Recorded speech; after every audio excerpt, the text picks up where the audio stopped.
10e journée en Angleterre pour moi et c'est direction Newcastle. Donc là je suis toujours en plein centre de Burnley. Ceux qui ont vu l'épisode précédent vous allez reconnaître. Je dois prendre la direction de Leeds parce que en fait il n'y a pas de... La motorway, l'autoroute pour aller à Burnley, elle descend seulement vers Manchester.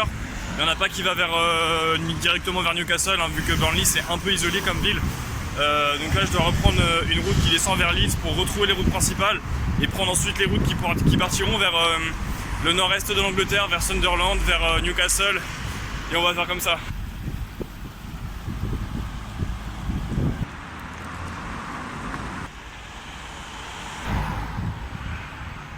Là c'est vraiment impressionnant, dans le quartier où je suis, il n'y a que des maisons similaires, des petites maisons ouvrières.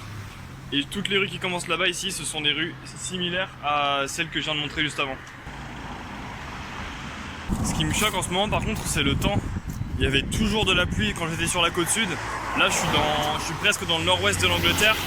Et il fait super beau depuis que je suis arrivé du côté de Liverpool, même Wolverhampton.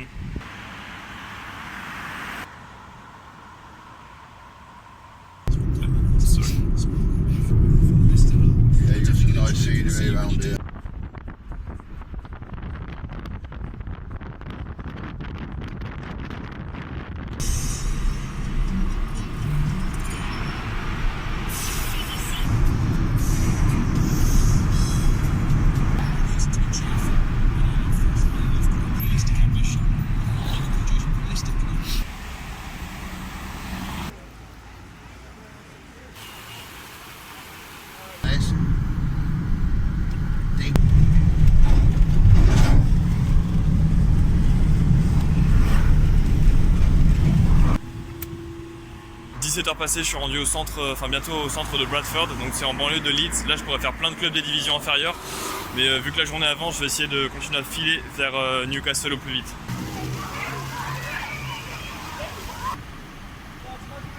Enfin sorti de Leeds, je suis au niveau de Harrogate, je vais pouvoir partir vers la route qui mène sur l'autoroute tout droit vers Newcastle. Je suis content d'être sorti de Leeds là, oh là là, tu restais long. Au moins j'ai vu des beaux paysages dans le West Yorkshire entre Burnley et Leeds. Mais là il était temps de sortir de la banlieue et de continuer. Pour l'instant je suis bloqué à Harrogate. Je suis au milieu d'un rond-point, au milieu de nulle part. Il faut vraiment que je bouge d'ici avant la fin de la soirée, sinon ça va être très compliqué. Yes, je suis tiré d'affaire. Là-bas, la sortie, vers l'entrée vers l'autoroute. Newcastle, je suis à peu près 1 heure ou 1 heure et quart. L'objectif c'est d'arriver avant que la nuit soit tombée pour faire la ville et le stade demain. Je suis à 75 km de Newcastle. Le danger c'est qu'il va bientôt faire nuit. Chaque voiture peut être la perle rare. Au pire là-bas il y a un McDonald's. Je pourrais charger mon téléphone, mettre ma tente à côté, prendre la route demain matin. Il y aura des voitures, mais je kifferais arriver à Newcastle ce soir. Stories where you like pick up a hitchhiker and then you get like murdered basically. Me voilà dans Newcastle, je suis avec Marc et Joe. Hi guys, salut to France. Hello la France, ça va bien?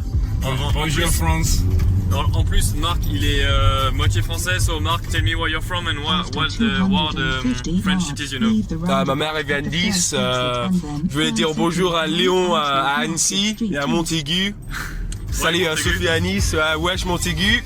Il a dit que c'est une dédicace à toi, on a Newcastle, on a pensé à toi, on a parlé de Montaigu à Newcastle. You know that city but nobody knows it in France. Yeah. Voilà, Joe et Marc viennent de me laisser dans le centre de Newcastle, ça a l'air plutôt animé, c'est vendredi soir. C'est le Bank Holiday en Angleterre, donc c'est un week-end de 4 jours où tout le monde profite pour sortir. Là, la ville a l'air plutôt mignonne dans le centre-ville, ça a l'air très animé, à découvrir.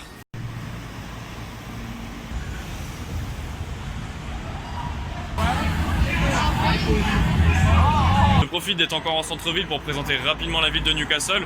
Son nom entier c'est Newcastle upon Tyne. Le Tyne c'est le fleuve qui passe dans la ville et qui se jette dans la mer du Nord pas très loin d'ici sur la côte Est. Autrement Newcastle est surtout réputé pour ses chantiers navals et pour son pôle universitaire. C'est la ville la plus grande du nord-est de l'Angleterre avec 300 000 habitants. Et c'est aussi le centre du Tyneside. Le Tyneside c'est la 5e plus grande agglomération d'Angleterre.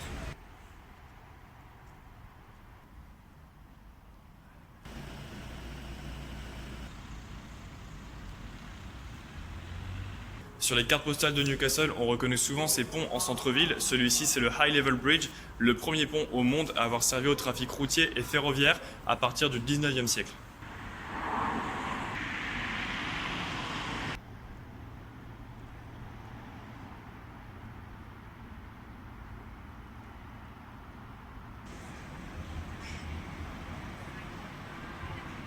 Le club de Newcastle, il a été créé en 1892. À son palmarès, il a notamment 4 Premier League, 6 FA Cup, un Community Shield et une Coupe d'Europe des villes de foire. C'est l'ancêtre de la Ligue Europa. Le problème, c'est que le dernier de ces trophées, il remonte à 1969. Dernièrement, le club a surtout été sacré champion de 2e division en 2017. Pourtant, l'échelon inférieur, Newcastle l'a bien connu dans les années 90 et ça ne l'a pas empêché, sur cette même décennie, de finir 3 fois sur le podium en Premier League, notamment en 1994, alors qu'il n'était que promu. Cette année, le club est de nouveau menacé par la descente. L'entraîneur Rafael Benitez n'est plus là. Il a été remplacé par Steve Bruce, un entraîneur contesté en Angleterre. Je vous avais dit qu'il y avait du monde dans la rue à Newcastle. Je suis avec Owen. Hi Owen, hi to France. Newcastle United. Yeah, so Yeah, man, that's my club. fan de Newcastle. So tell me a bit more about the club. Basically, what's the identity of a Newcastle club like compared to United or Manchester City? Manchester. Yeah, but what's the Hey, identity I of the do want club? to know what's right. Newcastle, it's a homegrown club with people around the city. Manchester City is a club that's built on people who love the club from different countries. Manchester United's the same. Donc comparé au club de Manchester, Newcastle c'est un club qui a des fans autour de son agglomération. So what do you think about the not having Benitez anymore and having Steve Bruce this year? Oh, right, so Rafa Benitez was the best manager we'll ever have. Steve Bruce is Steve Bruce, how no, listen, he's got many clubs relegated. Rafa Benitez, Champions League winning manager, we'll not have anyone out. Mark my words right now on my man's YouTube channel, Newcastle United relegated. Ah, so you expect Newcastle to be relegated? Donc le changement d'entraîneur il passe pas. Benitez pour lui c'était le meilleur entraîneur de l'histoire du club. Avec Steve Bruce, il pense que le club va descendre. And what do you think about the squad? You lost like Perez. The squad that Perez I missed. Perez was the man who used to go. He got good halfway towards the end of the season, but he wasn't the best player. The way I know Rondon, Salomon Rondon is the biggest miss. We've got Joe Linton who looks. I've never seen him play properly, but when I look at him now, I think he's not the best player. We've got Matt Rich, we've got Jamal Lascelles, we've got Fabian Shaw. They might do alright, but I don't think we're going to stay up. I think we're going down. Il y a des grosses pertes, surtout Perez et surtout encore Rondon en attaque. Joelinton c'est un bon remplaçant, mais il pense que le club ne se maintiendra pas, même s'il y a encore des joueurs solides comme Char. L'arrivée de Steve Bruce en poste d'entraîneur, ça ne lui va pas du tout. So prediction going down. Yeah, going down. C'est le premier. 18th though. I mean, 2-2s will be worse, but we're still going down.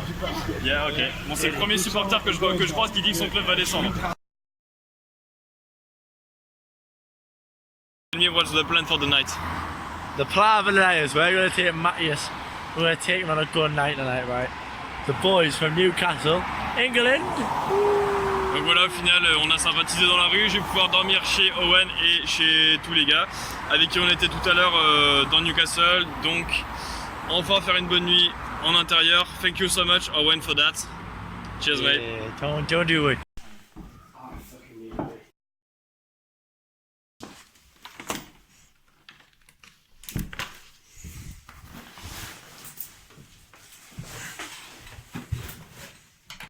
Voilà, réveil en douceur chez les gars dans un quartier de Newcastle. Je suis pas très loin du stade. Hier, quand on rentrait, on voyait le toit du stade dans la rue. Donc il n'y a plus qu'à le retrouver, à le visiter et ce sera bon pour Newcastle. Ce qui est bien avec le St James Park de Newcastle, c'est qu'il peut facilement servir de point de repère dans la ville. On le voit de loin. Il a une capacité d'un peu plus de 50 000 places. Il a notamment 2 tribunes très très grandes, 2 qui sont de taille un peu plus standard. Mais les 2 immenses, on les repère facilement.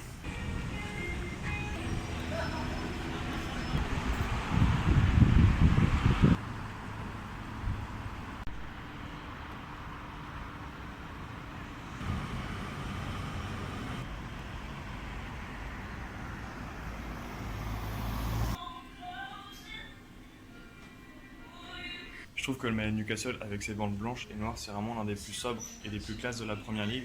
Mais le logo bleu clair comme ça, je trouve que ça gâche un peu. Ça faisait un peu comme le logo vert que Uber Eats voulait mettre sur le maillot de Marseille. Ça correspond pas trop. Non, je suis pas encore en train de rentrer sur un terrain, c'est juste la sortie de la boutique qui est comme ça. On pourrait croire que c'est couloir du vestiaire, mais non. Un joueur emblématique de Newcastle, c'est notamment Alan Shearer, qui est meilleur buteur de l'histoire du club avec 206 buts marqués, toutes compétitions confondues. C'est aussi le meilleur buteur de l'histoire de la Première Ligue depuis qu'elle s'appelle Première Ligue en 1992, avec 260 buts marqués dans la compétition.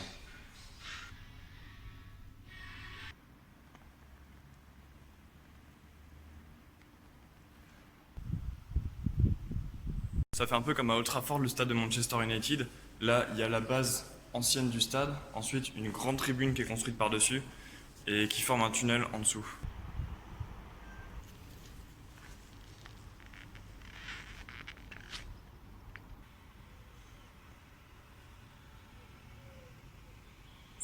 Et en fait, toute la partie extérieure de la grande tribune, là, sur des étages, ce sont des parkings.